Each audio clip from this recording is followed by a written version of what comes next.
مصر کی آثار قدیمہ نے انکشاف کیا ہے کہ قاہرہ کے مصری میوزیم کی لیب سے 3000 سال قدیم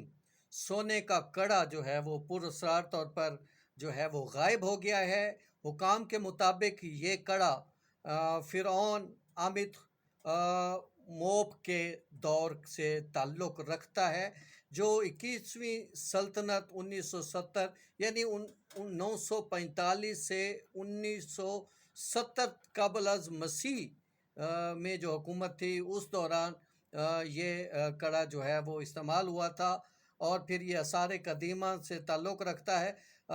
اور ابھی آخری بار نہیں سمجھ آ رہی کہ کہاں دیکھا گیا تھا، اس کی تلاش کی جا رہی ہے۔ اور یہ کہ